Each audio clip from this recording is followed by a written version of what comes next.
sahabat Daai, ada makanan yang lagi viral di Bandung, Jawa Barat loh, odading. Ya, odading adalah jajanan populer di Kota Kembang berupa roti goreng yang teksturnya empuk dengan rasa manis. Terbuat dari tepung terigu, gula, ragi, dan telur sebagai bahan utamanya. Hayo, sahabat Daai sudah tahu belum nih dengan kudapan yang satu ini? Cari tahu yuk! Tahu. Kenapa tahu?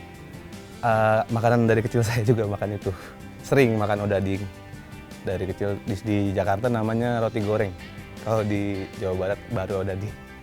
Tahu banget, odading Mang Oleh. Karena rasanya yang kalau kita makan seperti menjadi Iron Man. Tahu. Kalau bahasa kitanya, bahasa orang Tangerangnya kue bantal. Saya tahu banget kalau masalah odading. Kalau misalkan yang saya tahu, odading itu kalau di Jakarta ya kue bantal. Wah, ternyata sahabat Daai sudah pada tahu ya tentang makanan yang sedang viral ini. Tapi, mereka tahu tidak ya asal-usul nama odading? Kalau itu nggak tahu. Beneran nggak tahu. Taunya cuma abangnya lewat teriak-teriak odading, odading gitu aja. Tapi kalau suruh nebak-nebak kayaknya orang dagang keliling kali ya. Apa ya odading? Bahasa daerah kayaknya sih. Artinya kue bantal. Kelihatannya, kedengerannya sih kayak singkatan ya, odading itu. Gak tahu sih. Nama odading yang unik ternyata berasal dari sebuah cerita keluarga Belanda loh. Pada suatu hari, ada anak kecil Belanda yang meminta dibelikan kue. Kemudian, sang ibu memanggil penjajah makanan tersebut dan orang Belanda meminta si penjual kue keliling untuk membuka nyiru yang dibawanya. Setelah dibuka, ibu Belanda tersebut heran melihat roti goreng dan berkata, odading, yang artinya, oh benda itu. Terdengar penyebutan yang lucu dan unik, penjual kue akhirnya menceritakan kepada orang-orang di kampungnya. Ia mengatakan bahwa kue yang dijajakannya bernama odading. Kata spontan dari orang Belanda akhirnya menjadi nama dari roti goreng Bandung hingga saat ini. Baru denger sih dari Belanda. Menurut saya ya jadi lebih tahu aja kalau odading itu ternyata dari bahasa Belanda, dari anak-anak Belanda yang ozazing gitu. Gak tahu, baru tahu sih sebenarnya.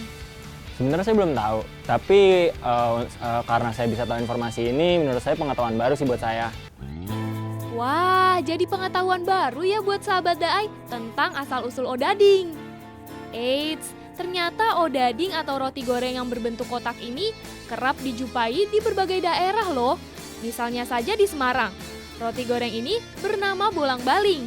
Sedangkan di Jakarta namanya kue bantal. Di Medan disebut kue bohong. Dan di beberapa daerah lain tentu namanya berbeda. Kalau kue bantal aku tahu, tapi nggak tahu kalau setiap daerah tuh punya nama yang berbeda.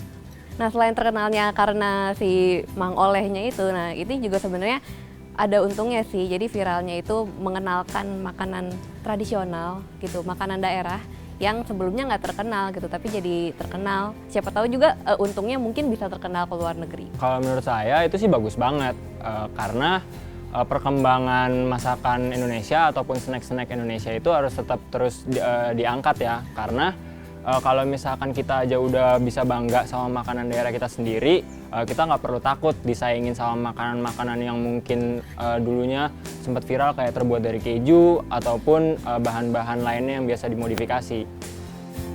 Sahabat Daai, tetap lestarikan makanan tradisional Indonesia ya, agar terus ada dari masa ke masa. Kita cari tahu yang lainnya yuk.